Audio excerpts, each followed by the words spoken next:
சிங்கம் ஒரு சிங்கம் எப்போ எதுலயும் பெக்யூலியர் தான். ஒரு முறை சிங்கம் கர்ஜிச்சதுன்னா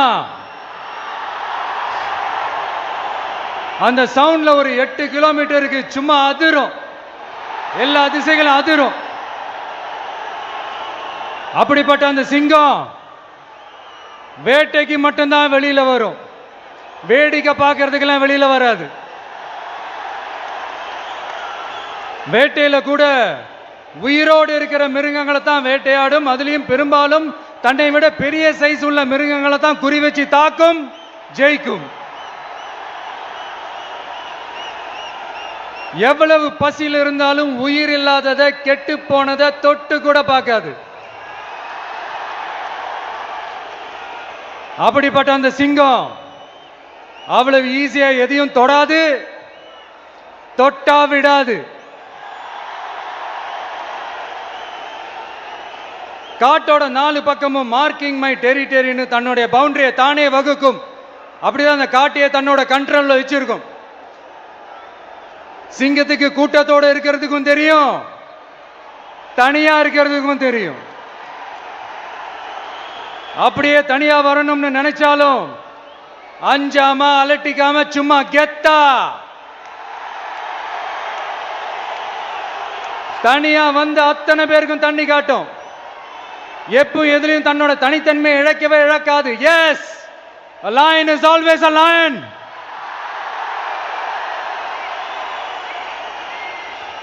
There are so many jackals and other animals in the forest, but there will be only one lion.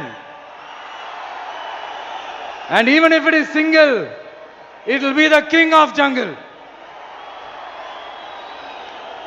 It is not only a description but also a clear declaration.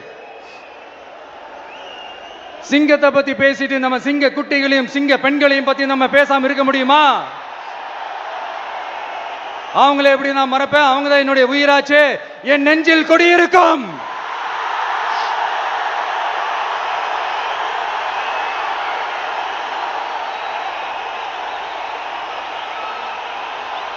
என்னுடைய தோழர்களுக்கும் தோழிகளுக்கும்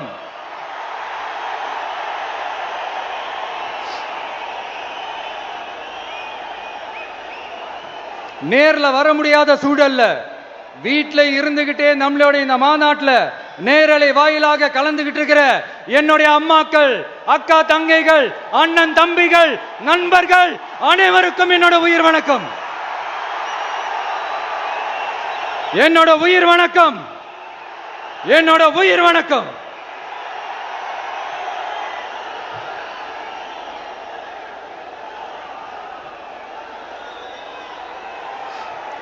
வீரம் விளையும் மாமதுரை மண்ணை வணங்குகிறேன். இந்த மதுரைனாலே உடனே ஞாபகத்துக்கு வரது சீறி பாஞ்சி துள்ளி குதிக்கிற யாருக்கும் அடங்காத காளைகள் விளையாடுற அலங்காநல்லூர் ஜல்லிக்கட்டு தான். நம்ம வைகை ஆறுதான் அழகர் ஆத்துல இறங்குற வைபவம். மதுரை மீனாட்சி அம்மன் இந்த மண்ணோட உண்மையான குணம், உணர்வு பூர்வமான மண் இது. அது மட்டும் இல்ல, இந்த மண்ணில் வாழ்ற மக்களும் அப்படித்தான் உணர்வு பூர்வமான ஆளுங்க. நான் இந்த மண்ணில் கால் எடுத்து வச்ச உடனே ஒரே ஒருத்தரை பத்தி தான் மனசுக்குள்ள ஓடிக்கிட்டே இருந்தது. அவர் யாருன்னு உங்களுக்கும் தெரிஞ்சிருக்கும். சினிமானாலும் சரி, அரசியல்னாலும் சரி, நமக்கு ரொம்ப ரொம்ப பிடிச்சது புரட்சி தலைவர் எம்ஜிஆர் அவர்கள் தான். அவரோட பழகிறதுக்கு எனக்கு வாய்ப்பு கிடைக்கல. ஆனா அவரை மாதிரியே குணம் கொண்ட என்னுடைய அண்ணன் புரட்சி கலைஞர் கேப்டன் விஜயகாந்த் அவர்களோட பழகிறதுக்கு எனக்கு நிறையவே வாய்ப்பு கிடைச்சது. அவரும் இந்த மதுரை மண்ணை சேர்ந்தவர் தானே, அவரை மறக்க முடியுமா? தமிழ்நாட்டு மக்கள் உணர்வுபூர்வமா உண்மையா நம்ம பக்கத்திலே நிக்கிறவங்க, அதுக்கு ஒரு மிகப்பெரிய அடையாளம் தான் இந்த மதுரை மண். நம்ம தமிழக வெற்றி கழகம் கையில் எடுத்திருக்கிற அரசியலும் அப்படித்தான். உண்மையான அரசியல், உணர்வு பூர்வமான அரசியல், நல்ல அரசியல், நல்லவங்களுக்கான அரசியல், நாட்டு மக்களுக்கான அரசியல், நல்லது மட்டுமே செய்கிற அரசியல்.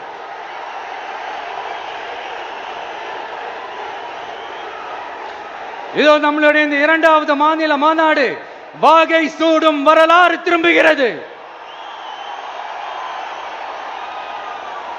அப்படி இந்த மாநாட்டுக்கு பேர் வச்சிருக்கிறோம். 1967 1977 நம்ம தமிழக அரசியல் ஒரு மிகப்பெரிய ஆட்சி அதிகார மாற்றங்கள் ஒண்ணு நடந்துச்சு இல்லையா? அதே மாதிரிதான் அடுத்த வருஷம் 2026 அப்படி ஒரு வரலாறு திரும்ப போகுதுன்னு உறுதியா சொல்றதுக்கான மாநாடு தான் நம்மளோட இந்த இரண்டாவது மாநில மாநாடு.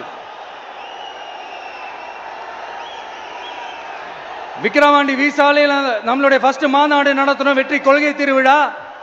அதுக்கப்புறமே நீங்க பார்த்திருப்பீங்க, தமிழக அரசியல் அந்த தட்ப வெப்பத்தையே மாத்தினுச்சு. நமக்கு எதிராக எத்தனை குரல்கள். ஆனா உங்களுக்கு தான் நம்மளை பத்தி நல்லா தெரியுமே, எந்த குரலையும் காதலையே போட்டுக்காம மக்களோட குரலை மட்டுமே கேட்டுக்கிட்டு நமக்கு எதிராக வர அத்தனை கூக்குரல்களையும் சின்னதா ஒரு சிரிப்போடவே கடந்து வந்திருக்கிறோம். அது இல்லாம நம்ம மாநாட்டில் ஒலிக்கிற இந்த குரல், இந்த ஒற்றை தமிழ் மகனோட குரல் மட்டுமல்ல, ஒட்டுமொத்த தமிழ்நாட்டு மக்களுடைய குரல். தமிழ்நாட்டில் இருக்கிற ஒவ்வொரு வீட்டில இருந்தும் ஒலிக்கிற குரல், ஒட்டுமொத்த உலகெங்கும் வாழும் ஒவ்வொரு தமிழ் வீட்டிலிருந்தும் எழும் குரல். இந்த சினிமா என்கிற மாபெரும் கலை ஆயுதத்தின் வாயிலாக சாதி, மதம், இனம், பாலினம், மொழி கடந்து இந்த நாட்டின் மூளை முடுக்கெங்கும் ரசிகர்களாக இருந்து தோழர்களாக நம்மோடு பயணிக்க துவங்கியுள்ள அனைவரோடும் இணைந்த ஒவ்வொரு மனிதருக்காகவும் ஒலிக்கிற உரிமை குரல். மாநில உரிமைக்காக, பெண் உரிமைக்காக, சமூக நீதிக்காக, சமநீதிக்காக, மதச்சார்பின்மைக்காக உண்மையா ஒலிக்கிற குரல். அதனால் இந்த குரலுக்கு எதிராக இன்னும் இன்னும் எத்தனை எத்தனை குரல்கள் வந்தாலும் ஓங்கி ஒலிக்குமே தவிர ஒரு நாளும் ஓயவே ஓயாது. Yes, it is an unstoppable voice, an unstoppable force.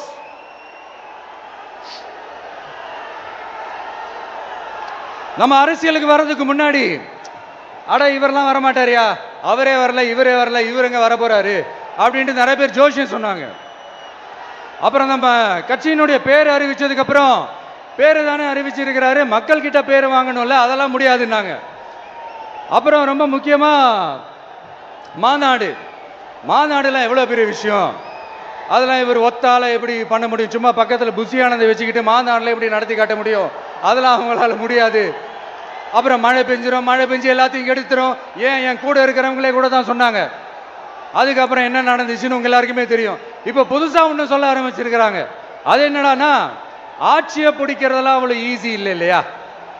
இப்ப அதெல்லாம் விட்டாங்க, இப்ப இங்க வந்துட்டாங்க. இவர் நேரா ஷூட்டிங்ல இருந்து வருவாராம், வந்து ஆட்சியை பிடிப்பாராம். அது எப்படி இவராலே முடியும், அவராலே முடியல, இவராலே முடியல, அவருக்கு அத்தனை வருஷம் ஆச்சு, இவராலே எப்படி முடியும்ட்டு ஒரு பக்கம்.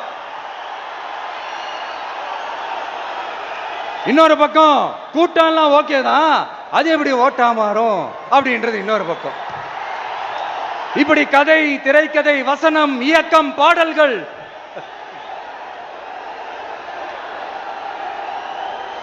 அதனால இந்த அரசியல் ஆய்வாளர்களுக்கு நான் சொல்றதெல்லாம் ஒன்னேதான், நல்லா கேட்டுக்கங்க.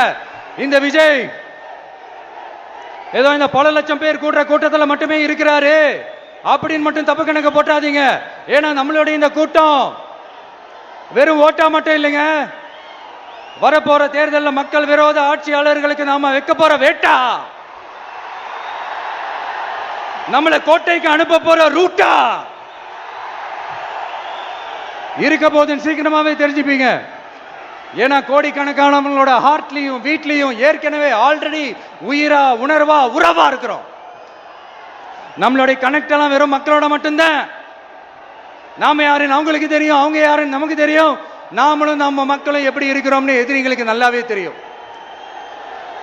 இருந்தாலும் இந்த விஜய் எதுக்குப்பா வந்திருக்கிறாரு, இவர் என்ன புதுசா என்ன திட்டம்லாம் சொல்லிட்டாரு அப்படின்னு வேற நிறைய கேள்விகள். இந்த சொல்றேன் தெரிஞ்சுக்கங்க. பெண் குழந்தைகள், பெண்கள் மற்றும் வயசானவங்களோட பாதுகாப்புல தான் நம்ம பிரையாரிட்டியே. அடுத்து இளைஞர்கள், உழவர்கள், உழைப்பாளர்கள், நெசவாளர்கள், மீனவர்கள், ஆதரவற்ற முதியோர்கள், மாற்றுத்திறனாளிகள், மூன்றாம் பால் இனத்தவர்கள்னு இன்னும் யாருக்கெல்லாம் கவர்மெண்டோட ஒரு ஸ்பெஷல் அட்டென்ஷன் தேவையோ அவங்க எல்லாருக்குமான ஒரு கவர்மெண்ட் அமைக்கிறது தான் நம்ம இலக்கே. நான் ஏற்கனவே சொன்னது தான் இங்க நான் திரும்பவும் சொல்றேன். நம்மளுடைய இந்த தமிழக வெற்றி கழகம் ஏதோ அரசியல் ஆதாயத்துக்காக தொடங்கப்பட்ட கட்சியெல்லாம் கிடையாதுங்க. கொள்கை கோட்பாடுகளோடு தந்தை பெரியார், பெருந்தலைவர் காமராஜர், அண்ணல் அம்பேத்கர், வீரமங்க வேலு நாச்சியார், மக்கள் சேவகர் அஞ்சலை அம்மாள், நம்மளுடைய 5 கொள்கை தலைவர்களோட வழிகாட்டுதல்களோடு தொடங்கப்பட்ட கட்சி. நம்ம ஸ்டாண்ட்ல நாம எப்பவுமே ஸ்ட்ராங்கா தாங்க இருக்கிறோம். அதுல எந்த மாற்றத்துக்கோ எந்த சமரசத்துக்கோ துளி கூட இடமில்லை. நம்மளுடைய ஒரே கொள்கை எதிரி பாஜக தான். நம்மளுடைய ஒரே அரசியல் எதிரி திமுக தான். எப்படி? நம்மளுடைய ஒரே கொள்கை எதிரி, நம்மளுடைய ஒரே அரசியல் எதிரி ஏதோ அண்டர் கிரவுண்ட் ஆதாயத்துக்காக டீல் போட்டுக்கிட்டு டீல் பேசிக்கிட்டு இந்த அலையன்ஸ் வச்சுக்கிட்டு இந்த ஊரை ஏமாத்துற கட்சி எல்லாம் நம்ம டிவிக்கே கிடையாதுங்க. யாருக்காகவும் எதுக்காகவும் எந்த பயமும் கிடையாது. மாபெரும் பெண்கள் சக்தி நம்மளோட இருக்கிறாங்க, மாபெரும் இளைஞர்கள் சக்தி நம்மளோட இருக்கிறாங்க, ஒட்டுமொத்த தமிழ்நாட்டு மக்களுடைய சக்தி நம்மளோட நிக்கிறாங்க. அப்படி இருக்கும்போது இந்தியாவில் இருக்கிற எல்லா ஸ்டேட்லயும் வாழ்ற நம்ம தமிழ் நெஞ்சங்கள் மட்டும் இல்ல, உலகம் பூரா 100க்கும் மேலான நாடுகள்ல வாழ்ற நம்ம தாய் தமிழ் உறவுகள் எல்லாருமே என்ன விஜய் தளபதி விஜய் இல்லனா விஜய் தளபதி இப்படி சொந்தம் கொண்டாடுற கோடிக்கணக்கானவங்களோட அன்பு மாசியும் நம்மளோட இருக்கும்போது, இவங்க எல்லாருமே நம்மளோட நிற்கும் போது எதுக்குங்க இந்த பாசிச பாஜகவோட நேரடி கூட்டணியோ இல்ல மறைமுக கூட்டணியோ உறவு வச்சுக்க? நாம என்ன உலகமாக ஊழல் கட்சி? என்ன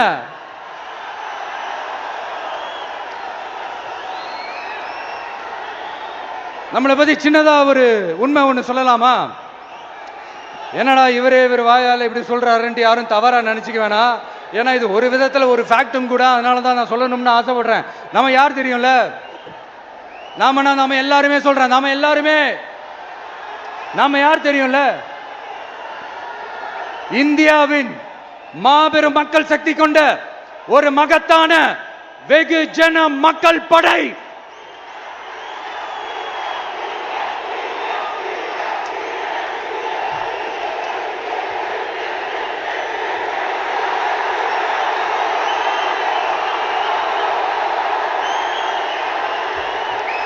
அதனால நம்ம தலைமையில நாம் அமைக்க போற இந்த உண்மையான மக்களாட்சிக்கான அச்சாரமாக மாபெரும் மக்கள் சக்தியை அணி அணியாக நம்மளோட திரண்டு நிக்கிறப்போ இந்த அடிமை கூட்டணியில சேர வேண்டிய அவசியம் நமக்கு இருக்குங்க. நம்மளுடைய இந்த கூட்டணி சுயம் இழந்த கூட்டணியெல்லாம் இருக்காது, சுய மரியாதை கூட்டணியா தான் இருக்கும். இந்த ஒரு பக்கம் RSS கிட்ட அடிபணிஞ்சுக்கிட்டு, இன்னொரு பக்கம் மதச்சார்பற்ற கூட்டணின்னு இந்த மக்களை ஏமாத்துற கூட்டணியெல்லாம் நம்ம கூட்டணி இருக்காது.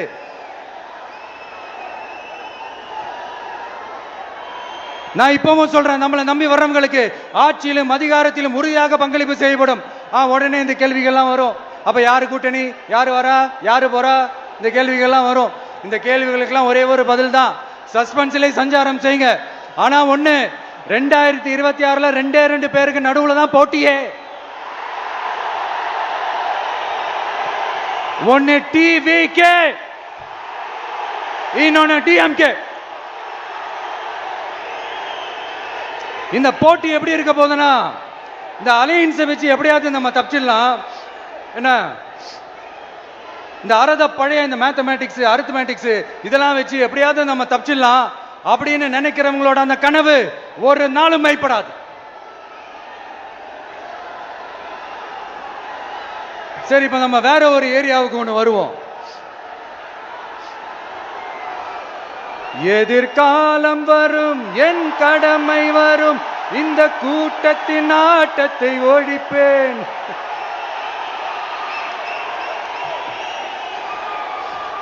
மக்கள் அரசியல் என்ற அந்த சவுக்க கையில் எடுக்கலாமா?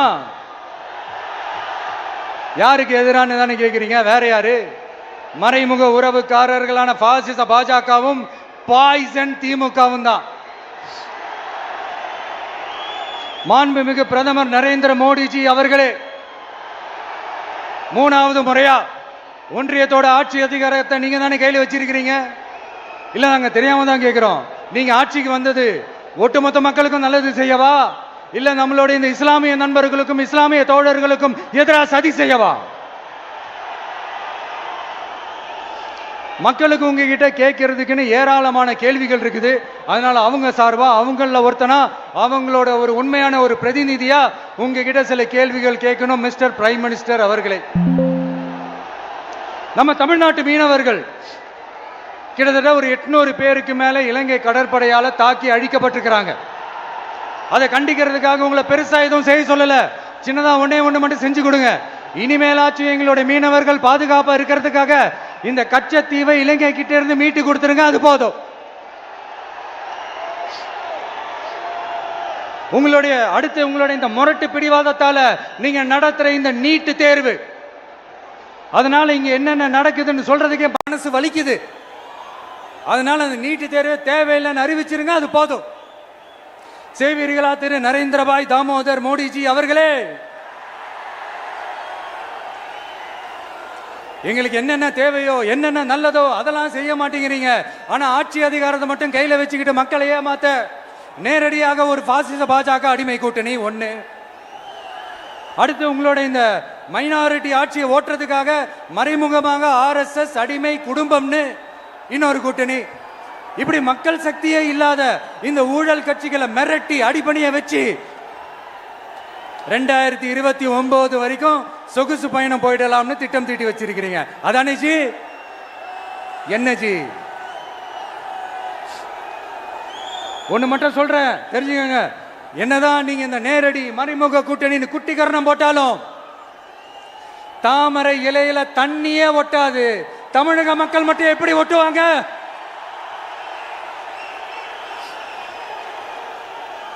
இங்க ஒரு MP சீட்டு கூட தரலன்றதுக்காக தமிழ்நாட்டுக்கும் தமிழ்நாட்டு மக்களுக்கும் எதுவுமே செய்யாம ஓரவஞ்சனை செய்யுது இந்த ஒன்றிய பாஜக அரசு. சங்கம் வச்சு தமிழ் வளர்த்த மண் இந்த மதுரை மண். அதனால இங்க அந்த கீழடியில கிடைச்ச ஆதாரங்களை எல்லாம் மறைச்சிட்டு எங்க நாகரிகத்தையும் எங்க வரலாறையும் அழிக்கிறதுக்காக உள்ளடி வேலை செய்யலாம்னு நினைக்கிறீங்க. தமிழ்நாட்டை தொட்ட என்ன நடக்கும் நீங்க பல உதாரணங்கள் இருக்குது. அதனால இதையெல்லாம் மறைச்சிட்டு எங்க மக்களை ஏமாத்திடலாம்னு மட்டும் நினைக்காதீங்க. மத நல்லிணக்கத்திற்கு பெயர் பெற்ற இந்த மதுரை மண்ணிலிருந்து சொல்றேன், உங்க எண்ணம் எல்லாம் ஒரு நாளும் ஈடேறாது.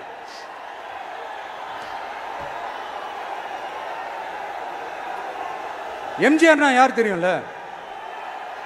அவர் மாஸ்னா என்னன்னு தெரியும்ல? அவர் உயிரோடு இருக்கிற வரைக்கும் அந்த CM சீட்டை பத்தி ஒருத்தராலையும் நினைச்சு கூட பார்க்க முடியல, கனவு கூட காண முடியல. எப்படியாவது அந்த CM சீட்டை என்கிட்ட கொடுத்துருங்க, என் நண்பர் எம்ஜிஆர் திரும்ப வந்ததுக்கு அப்புறம் நான் திருப்பி கொடுத்துட்றேன்னு தன்னோட எதிரியை கூட மக்கள் கிட்ட கெஞ்ச வச்சவர் எம்ஜிஆர். எப்படி கெஞ்ச வச்சவர்? அதனால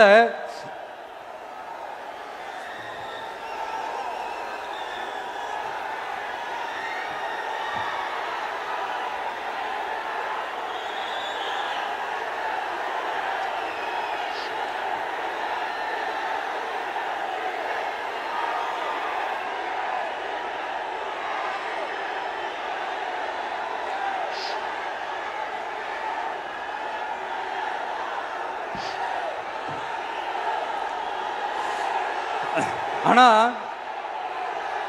இப்போ அவர் ஆரம்பிச்ச அந்த கட்சியை, எம்ஜிஆர் அவர்கள் ஆரம்பிச்ச அந்த கட்சியை கட்டி காக்கிறது யாரு? இன்னைக்கு அந்த கட்சி எப்படி இருக்குது? அதை நான் சொல்லிதான் உங்களுக்கு தெரியணுமா? அப்பாவி தொண்டர்கள் அதை வெளியில சொல்ல முடியாம வேதனையில தவிக்கிறாங்க. 2026 சட்டமன்ற தேர்தலில் யாருக்கு ஓட்டு போடணும், எப்படிப்பட்ட ஆட்சி இங்க அமையணும்னு அந்த அப்பழுக்கற்ற அந்த தொண்டர்களுக்கும் ரொம்ப நல்லாவே தெரியும். அதனால என்ன வேஷம் போட்டுக்கிட்டு பாஜக இங்க தமிழ்நாட்டுக்குள்ள வந்தாலும் அவங்க வித்தை எல்லாம் இங்க வேலைக்கே ஆகாது. இப்படி பொருந்தா கூட்டணியா இந்த பாஜக கூட்டணி இருக்கிறதுனால இப்ப ஆட்சியில இருக்கிற இந்த வெற்றி விளம்பர மாடல் திமுக என்ன செய்யுதுன்னு தெரியும்ல? பாஜகவோட உள்ளுக்குள்ள ஒரு உறவை ஒன்று வச்சுக்கிட்டு வெளியில எதிர்க்கிற மாதிரி ஒரு டிராமா ஒன்று பண்ணிக்கிட்டு எதிர்கட்சியா இருந்தா போங்க மோடின்னு பலூன் விடுறது, ஆளுங்கட்சியா இருந்தா வாங்க முடியும்னு கொடை பிடிச்சுக்கிட்டு கும்பிடு போடுறது. இது மட்டுமா? ஒரு ரைடுன்னு ஒன்று வந்துட்டா போதும், இது வரைக்கும் போகவே போகாத ஒரு மீட்டிங், அதை காரணம் காட்டி டெல்லிக்கு போறது, அங்க ஒரு சீக்கிரட் மீட்டிங் நடத்துறது. நல்லா நோட் பண்ணணும் மக்களே, அந்த மீட்டிங் அப்புறம் இந்த இஷ்யூ அப்படியே காணாம போயிருக்குமே. அதேதான் Stalin uncle, what uncle is very wrong uncle.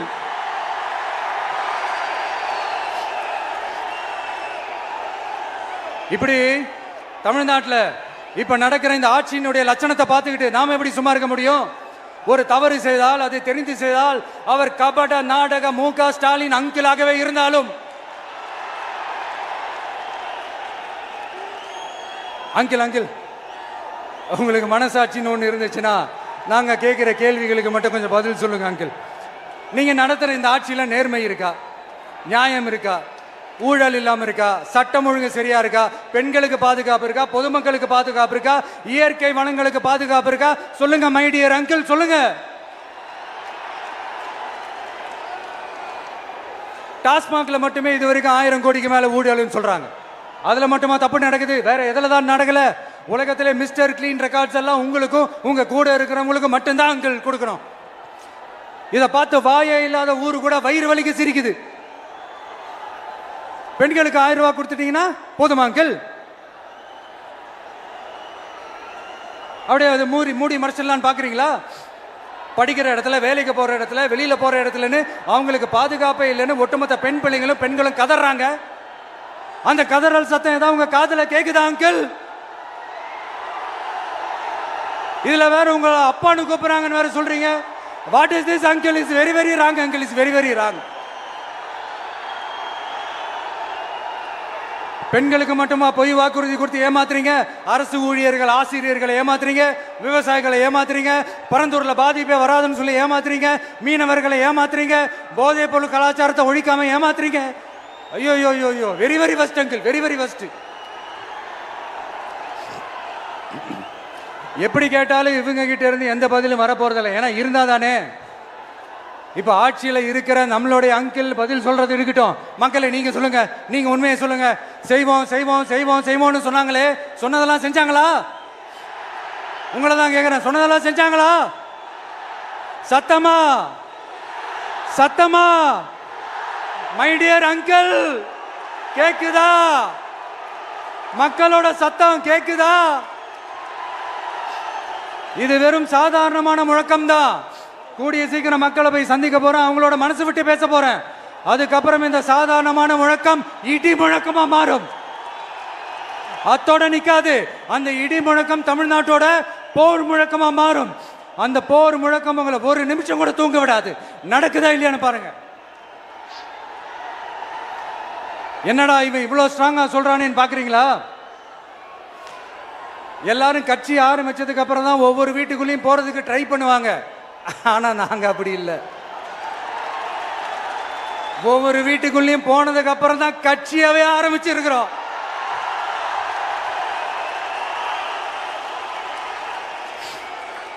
அதனால ஒட்டுமொத்தமா எல்லாருமா சேர்ந்து இந்த திமுக ஆட்சிய, கபட நாடக திமுக ஆட்சிய 2026 தேர்தலில் வீட்டுக்கு அனுப்புறோம்.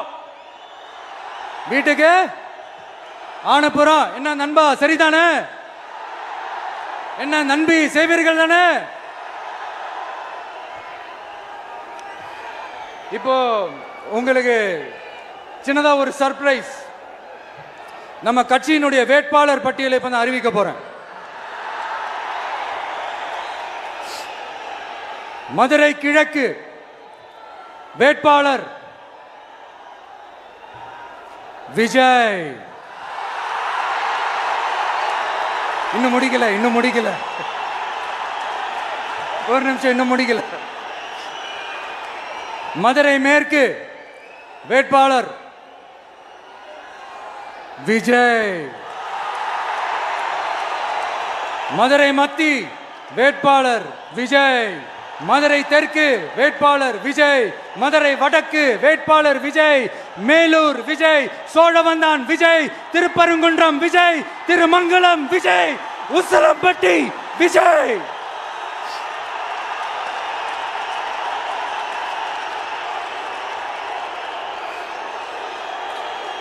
என்னடா எல்லா தொகுதியிலையும் ஒரே வேட்பாளர்னு பாக்குறீங்களா? 234 தொகுதியிலையும் இந்த விஜய் தான், அதாவது உங்க விஜய் தான் உங்க சின்னம்.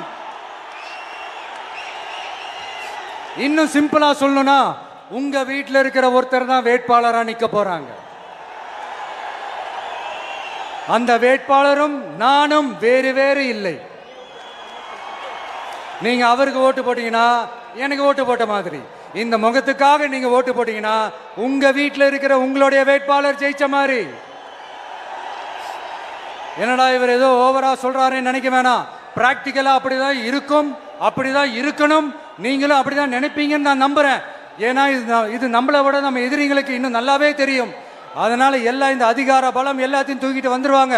வரட்டும், பார்த்துக்கலாம். TVK will take it, TVK will meet it, TVK will compete with it and TVK will conquer it, TVK will conquer it.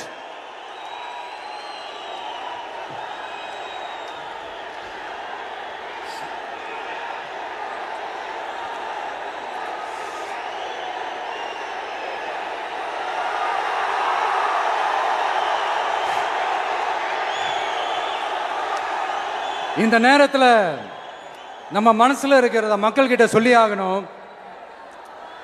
Thoothukudi ஸ்னோலினோட அம்மா என்ன அவங்களோட தம்பி, இன்னும் அவங்க பொண்ணுக்கு நான் தாய் மாமன்னு சொன்னாங்க.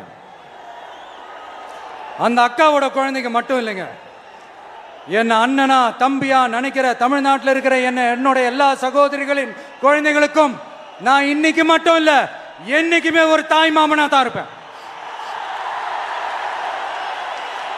நீங்க எல்லாரும் என்னுடைய ரத்த உறவு, கூட பிறந்த பொறுப்பு. என் வீட்டு ரேஷன் கார்டில் வேணா உங்க பேர் இல்லாம இருக்கலாம், உங்க வீட்டு ரேஷன் கார்டில் வேணா என் பேர் இல்லாம இருக்கலாம். ஆனா நாம் எல்லாரும் ஒண்ணுதான், உறவு தான். நமக்கு இடையே எந்த அரசியலும் உள்ள நுழையவே முடியாது. என்கிட்ட இருந்து உங்களையும் உங்ககிட்ட இருந்து என்னையும் எந்த சக்தியாலும் பிரிக்கவே முடியாது. அப்புறம் நான் ஒன்றும் இந்த மார்க்கெட் போனதுக்கு அப்புறம், ரிட்டையர் ஆனதுக்கு அப்புறம் அடைக்கலம் தேடி அரசியலுக்கு வரல, படைக்கலனோட வந்திருக்கிறோம். பவர்ஃபுல் ஃபோர்ஸோட, மாபெரும் படை வரிசையோட, எல்லாத்துக்கும் தயாராகி தான் வந்திருக்கிறோம். இவ்வளவு தயாரா நாம அரசியலுக்கு வர்றதுக்கு ரொம்ப ரொம்ப முக்கிய காரணம் ஒன்று இருக்கு. அது என்ன தெரியுமா? நன்றி கடன், நன்றி கடன், நன்றி கடன். கிட்டத்தட்ட ஒரு 30 வருஷமா, 30 வருஷத்துக்கு மேல நீங்க தான், நம்ம மக்கள் தான் என் கூட நிக்கிறீங்க, எனக்காக நிக்கிறீங்க, என்னை தாங்கி பிடிக்கிறீங்க, மனசுல ஏந்தி பிடிக்கிறீங்க, தாய் அன்போட மடியில ஏந்திக்கிறீங்க. உண்மையை சொல்லணும்னா வேற யாரை விடவும் எனக்கு இந்த அன்பையும் ஆதரவையும் கொடுத்துருக்கிறீங்க. என் மேல உயிரையே வச்சிருக்கிறீங்க. என்ன உங்க வீட்டில் ஒருத்தனாவே ஆக்கிட்டீங்க. நீங்க எனக்கு கடவுள் கொடுத்த வரம்.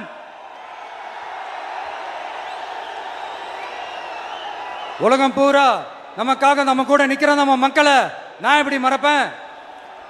நான் என் லைஃப்ல ரொம்ப உயிரா நினைக்கிறது பெண்களை, குழந்தைங்களை, இளைஞர்களை, உழைக்கிற மக்களை தான்.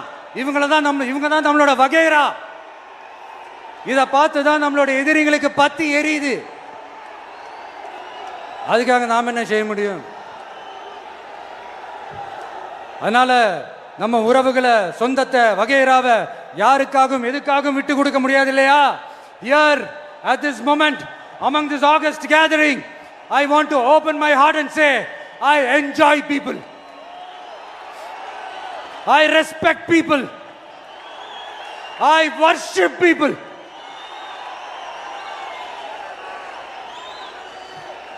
சரிப்பா, இவ்வளவு செஞ்ச நம்ம மக்களுக்கு நன்றி கடனா உன்னால முழுமையா செலுத்த முடியுமான்னு கேட்டா சத்தியமா சொல்றேன், என்னால முடியாதுதான். இன்னும் எத்தனை ஜென்மம் எடுத்தாலும் அந்த நன்றி கடனை என்னால தீர்க்கவே முடியாது. அப்புறம் என்ன மானாவுக்கடா நீ வந்திருக்க அதானே கேட்குறீங்க? மைண்ட் வாய்ஸ் கேட்ட மாதிரி இருந்தது. வாழ்நாள் முழுக்க நம்ம மக்களுக்காக ஆதரவா துணையா நிக்கிறத தவிர, அவங்களுக்காக உழைக்கிறத தவிர எனக்கு வேற எந்த எண்ணமும் இல்லை. எனக்கு இப்ப வேற வேலையும் இல்லை. இனிமே எனக்கு இதுதான் என் வேலையே, என் கடன் இனி என் மக்களுக்கு பணி செய்து கிடப்பதே. இப்படியா ஹார்ட் டு ஹார்ட் யதார்த்தமா பேசிய பழகிட்டோம். இதுக்கு மேலேயும் எனக்கும் மக்களுக்கும் இடையே இருக்கிற அந்த உறவை பற்றி நான் பேச ஆரம்பிச்சேன்னா ஒரு மாதிரி எமோஷனல் ஆகிடுவேன். அப்புறம் அதை கண்ட்ரோல் பண்ணுறது ரொம்ப கஷ்டம். அதனால என்னை மனசார நேசிக்கிற நம்ம மக்களுக்கு ஒன்றே ஒன்று சொல்கிறேன். இந்த விஜய் உங்க விஜய், உங்களுக்கான விஜய், உங்களுக்காக மட்டுமே இருக்கிற விஜய். உங்க கூட நிக்க, உங்களுக்காக நிக்க, உண்மையா நிக்க, உணர்வோட நிக்க, உறுதியா நிக்க, உங்க கூட பேச, உங்களுக்காக பேச, உண்மையா பேச, உணர்வோட பேச, உறுதியா பேச, உங்களுக்காக சேவை செய்ய உங்க விஜய் நான் வர.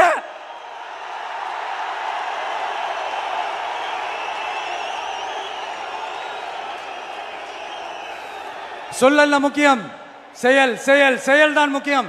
செய்க தான் சும்மா சிறப்பா இருக்கணும். நான் ஆட்சிக்கு வந்தேன்னா சும்மா அது செய்வேன், இது செய்வேன், நல்லது செய்வேன், உருட்டுவேன், புரட்டுவேன், அதெல்லாம் கிடையாது. செய்யறதுக்கு, நல்லது செய்யறதுக்கு, நல்லது செய்யறதுக்கு மட்டும்தான் இந்த விஜய். அப்புறம் ஒரு அரசியல் தலைவன், அவன் சினிமாக்காரனா, நல்லவனா, கெட்டவனா, இதெல்லாம் தாண்டி அவன் உண்மையானவனா, அதுதான் ரொம்ப ரொம்ப முக்கியம். இது சம்பந்தமா ஒரு குட்டி கதை ஒன்று சொல்றேன். ஒரு நாட்டில் ஒரு ராஜா தனக்கு பக்கபலமா இருக்கிறதுக்காக, கூட துணையா இருக்கிறதுக்காக ஒரு தளபதியை தேடுறாரு. சரியான தகுதிகளோட ஒரு 10 பேர் செலக்ட் ஆகுறாங்க. ஆனால் அதில் ஒருத்தர் மட்டும் தான் செலக்ட் பண்ணணும்.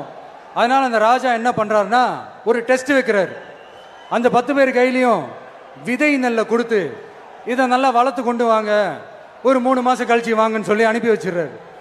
3 மாதம் கழிச்சு வரும்போது அதில் ஒருத்தர் ஆள் உயரத்துக்கு வளர்த்துருந்தாரு, ஒருத்தர் தோல் உயரத்துக்கு வளர்த்துருந்தாரு. அதில் ஒரு 9 பேரும் நல்லா வளர்த்து கொண்டு வந்திருந்தாங்க. ஒருத்தர் மட்டும் வெறும் தொட்டியோடவே வந்தார். என்னன்னு கேட்டதுக்கு, நானும் தண்ணி ஊற்றி ஊற்றி பார்க்குறேன், உரம் வச்சு வச்சு பார்க்குறேன், வளரவே மாட்டேங்குது ராஜா, என்ன பண்ணுறதுன்னு தெரியலன்னு சொன்னதுக்கு ராஜா அவரை கட்டி அணைச்சிக்கிட்டு, இனிமே நீதான் என்னுடைய தளபதி, எல்லா அதிகாரமும் உனக்கு தான் சொன்னார். ஏன்னா அந்த 10 பேர் கையிலையும் ராஜா கொடுத்தது அவித்த விதை நெல், அது முளைக்கவே முளைக்காது.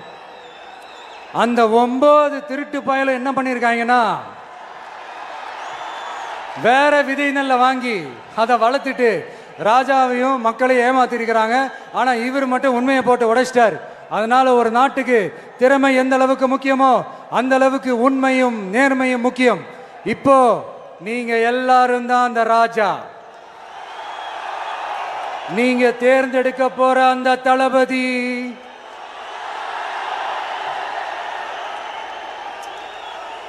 சும்மா சினிமாக்காரன் சினிமாக்காரன் சினிமாக்காரன். அம்பேத்கர் அவர்களை தோக்கடிச்சது சினிமாக்காரன் இல்ல, அரசியல்வாதி. காமராஜர் அவர்களை தோக்கடிச்சது, இங்க விருதுநகர் பகுதியில் தோக்கடிச்சது சினிமாக்காரன் இல்ல, இன்னொரு அரசியல்வாதி. இன்னைக்கும் நம்ம கூட வாழ்ந்துட்டு இருக்கிற நல்ல கண்ணு ஐயாவை தோக்கடிச்சது சினிமாக்காரன் இல்ல, அரசியல்வாதி. இப்படிப்பட்ட நல்ல நல்ல தலைவர்களை எதிர்த்து நின்று தோக்கடிக்கணும்னு அந்த எண்ணத்தை உருவாக்குனது சினிமாக்காரன் இல்ல, அரசியல்வாதி. அதனால எல்லா அரசியல்வாதியும் அறிவாளியும் கிடையாது, எல்லா சினிமாக்காரனும் முட்டாளும் கிடையாது. கான்பிடண்டா இருங்க, நல்லதே நடக்கும், வெற்றி நிச்சயம். மீண்டும் சந்திக்கும் வரை நன்றி, வணக்கம்.